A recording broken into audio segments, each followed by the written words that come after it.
안녕하십니까 여러분. 헬퍼십TV의 변원장입니다. 오늘부터는 본격적으로 스피치를 잘하는 방법에 대해서 여러분하고 이야기하도록 하겠습니다. 스피치를 잘하기 위해서는 세 가지가 필요합니다. 그 첫 번째가 스피치의 질적인 요소입니다. 이야기를 하는 데 있어서 좋은 단어를 쓰는지, 또한 활기차게 이야기하는지, 또한 열정적으로 이야기하는지, 이러한 스피치를 느끼게 하는 그런 질적인 요소가 첫 번째 필요합니다. 두 번째는 스피치의 구성입니다. 이야기를 하는 데 있어서 좀 더 조리 있게 상대방이 잘 이해할 수 있도록 이야기를 구성하는 겁니다. 이 이야기의 구성은 아주 단순하게 정해진 규칙에 의해서 하면 됩니다. 세 번째는 스피치의 스킬입니다. 발성을 잘하는지, 발음이 좋은지, 제스처를 하는지, 이러한 것들이 스피치를 잘하는 세 번째 요소에 속합니다. 이 세 가지 요소가 완성되면 스피치를 잘 할 수 있게 됩니다. 그러면 오늘은 스피치의 질적인 요소에 대해서 여러분들에게 말씀드리도록 하겠습니다. 스피치를 잘하기 위해서 우리는 스피치의 질을 높일 수 있어야 합니다. 그 스피치의 질을 높이는데 많은 방법들이 있겠지만 10가지로 함축해서 정리해 보았습니다. 이것을 파워 스피치 10원칙이라고 명명했습니다. 자, 그럼 파워 스피치 10원칙을 지금부터 알아보도록 하겠습니다. 파워 스피치 첫 번째 원칙은 자신있게 이야기하랍니다. 우리가 이야기를 할 때 어떠한 이야기든지 자신있게 이야기한다면 상대방은 그것을 굉장히 긍정적으로 보고 잘 듣게 될 겁니다. 그런데 우리가 모든 이야기를 할 때 자신이 없게 그냥 힘없이 이야기하거나 또한 들리지 않게 이야기하거나 이렇게 이야기한다면 상대방은 우리의 이야기를 잘 이해할 수가 없게 됩니다. 어떠한 이야기가 됐든지 간에 자신있게 이야기하십시오. 두 번째 원칙은 모든 이야기의 소재를 내 자신의 소재를 들어라 합니다. 세상에서 가장 자신있게 이야기할 수 있는 이야기는 누구의 이야기일까요? 바로 나 자신의 이야기입니다. 아무리 다른 사람을 잘 알고 있어도 내 이야기보다 더 자신있게 이야기할 수는 없습니다. 여러분이 하고자 하는 이야기에 여러분이 경험했던 것들, 여러분이 생각했던 것들, 여러분이 또 추구했던 것들, 그리고 여러분들끼리 가장 좋아하는 것들을 이야기의 소재로 삼아 보십시오. 그렇다면 훨씬 더 자신있고 활기차게 이야기할 수 있게 될 것입니다. 세 번째 원칙은 열정적으로 이야기하랍니다.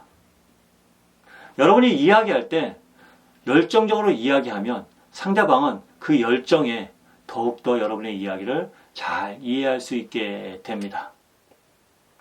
그냥 풀이 죽은 이런 상태에서 지친 모습으로 이야기를 하게 된다면 여러분의 이야기는 상대방에게 잘 들리지 않게 됩니다. 열정적으로 이야기하십시오. 네 번째 원칙은 배려하랍니다. 상대방을 배려하면서 이야기하십시오. 상대방이 굉장히 피곤한데 지금 여러분의 이야기를 듣고자 할 그런 상태가 아닌데도 여러분이 그냥 이야기한다면 상대방은 절대 여러분의 이야기를 듣지 않게 될 겁니다. 정말로 사랑하는 사람에게 이야기하듯이 상대방을 배려하면서 이야기한다면 여러분의 이야기는 상대방에게 잘 들릴 수 있게 됩니다. 5번째 원칙은 감정을 잘 살려서 이야기하랍니다. 우리의 이야기가 그냥 단순히 단어적인 요소만 있다면 굳이 감정을 살려서 이야기할 필요가 없을 겁니다. 그런데 우리의 이야기는 그 안에 모든 의미들이 다 담겨져 있습니다. 그 의미들대로 여러분들이 표현해 주지 않으면 상대방은 그것을 이해하지 못합니다. 스피치는 모두가 내 책임이라고 말씀을 드렸습니다. 내가 팥 이렇게 이야기했는데 상대방이 콩이라고 알아들었다면 나는 팥이라고 이야기하게 된 겁니다. 누가 잘못한 걸까요? 내가 잘못 이야기한 겁니다. 이렇듯 내가 모든 이야기에 내포되어 있는 감정들을 표현해 주지 않는다면 상대방은 내 이야기를 잘 이해할 수가 없습니다. 요즘 많은 사람들이 복잡한 시대에 살고 있기 때문에 내 이야기를 상대방이 알아서 들어준다 이런 생각은 버리셔야 됩니다. 여러분이 100% 잘 전달해 줘야 됩니다. 그러기 위해서는 감정을 잘 살려서 이야기하십시오. 6번째는 제스처를 사용하랍니다. 앞에서 이야기 말씀드렸지만 우리의 제스처는 상대방하고 나하고의 관계를 가깝게 만들어 줍니다. 그래서 좀 더 여러분의 이야기에 귀 기울일 수 있게 만들고 여러분의 이야기를 잘 알아들을 수 있게 만들어 줍니다. 아주 작은 제스처라도 꼭 사용하십시오. 7번째는 보조사물을 사용하랍니다. 100마디 말보다 한번 보여주는 것이 훨씬 더 효과적입니다. 여러분들께서 이야기하실 때 보조사물이 있으면 그것을 보여주면서 이야기하십시오. 브로셔가 있으면 브로셔를 보여주고 카탈로그가 있으면 카탈로그를 보여주고 실물이 있으면 실물을 보여주십시오. 또한 사진이 있다면 그 사진으로 대체해서라도 꼭 보여주십시오. 그러면 상대방은 여러분의 이야기를 잘 알아들을 수 있을 겁니다. 8번째는 시간을 잘 지켜서 이야기하랍니다. 가능한 한 짧게 이야기하십시오.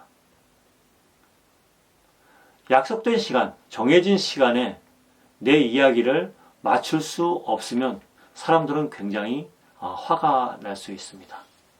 또 정해진 시간에 길게 이야기한다면 상대방은 나의 이야기에 집중할 수가 없습니다. 사람들이 집중할 수 있는 시간은 45초에서 3분 사이라고 합니다. 그래서 이야기를 좀 더 길게 해야 될 때는 중간중간에 사람들이 집중할 수 있는 위트나 유머들을 사용하게 되는 것입니다.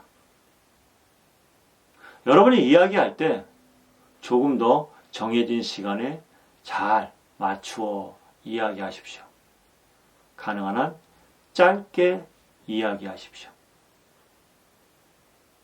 9번째, 여러분이 가지고 있고 알고 있고 또한 여러분들이 습득한 모든 방법을 총동원해서 이야기하십시오. 그냥 어느 시점에서는 그냥 대충 이야기해도 되겠지 이렇게 하기보다는 모든 순간순간 매 순간마다의 여러분의 스피치를 최선을 다해서 알고 있는 모든 것을 다 동원해서 이야기하십시오.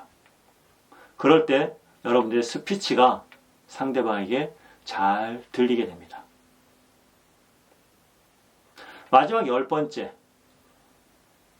단어 사용에 주의하십시오. 좋은 말과 긍정적인 단어를 사용하십시오. 여러분이 쓰는 단어는 여러분의 인격을 나타냅니다. 여러분들이 어떤 단어를 쓰느냐에 따라서 상대방이 여러분의 말을 잘 들을 수도 있고 여러분의 말을 외면할 수도 있습니다. 창피하다 이러한 이야기를 많은 분들이 쪽팔리다 이렇게 이야기하시는 분들이 계십니다. 물론 쪽팔리다는 이야기를 한 번도 사용하지 않으신 분은 아마 없으실 겁니다. 그런데 왠지 모르게 그 쪽팔리다라는 얘기가 다른 사람의 뇌리를 이렇게 상처를 주고 갈 수 있습니다. 좀 더 말을 순화시키고 좀 더 상대방에게 좋은 단어를 사용하십시오. 그럴 때 상대방이 여러분의 자존감을 높이 보고 여러분의 이야기를 잘 듣게 됩니다. 자, 지금까지 아주 간략하게 10가지를 말씀드렸습니다. 첫 번째, 자신있게 이야기하라. 두 번째, 자신의 이야기를 사례로 들어라. 세 번째, 열정적으로 이야기해라. 네 번째, 상대방을 배려하면서 이야기해라. 다섯 번째, 감정을 잘 살려서 이야기해라. 여섯 번째, 제스처를 사용해라. 일곱 번째, 보조 사물을 사용해라. 여덟 번째, 시간을 잘 지켜서 이야기해라. 가능한 한 짧게 이야기해라. 아홉 번째, 여러분이 알고 있는 모든 방법을 총동원해서 이야기해라. 열 번째, 단어 사용에 주의해서 이야기해라. 단어 사용은 여러분들의 인격을 나타낸다. 이렇게 말씀을 드렸습니다. 자, 이 10가지를 전부 외우실 필요는 없습니다. 그런데 그 중에 중요한 몇 가지는 꼭 기억하셔야 됩니다. 그것이 첫 번째, 두 번째, 세 번째에 있는 내용입니다. 우리나라 분들은 모두가 1등, 2등, 3등 다 좋아하시죠. 금, 은, 동 이렇게 첫 번째, 두 번째, 세 번째에 있는 이 세 가지는 꼭 기억하십시오. 첫 번째, 자신있게 이야기해라. 어떠한 이야기든지 간에 자신있게 이야기하십시오. 설사 틀린 이야기라도 자신있게 이야기하십시오. 그리고 이야기가 끝난 다음에 바로 잡으면 됩니다. 가장 중요한 첫 번째, 자신있게 이야기해라. 두 번째, 나 자신의 이야기를 사례로 들어라. 요즘 시대는 PR 시대입니다. 내 자랑만 아니면 내가 생각했던 거, 내가 추구하던 거, 그리고 내가 좋아하는 것을 이야기의 소재로 삼으십시오.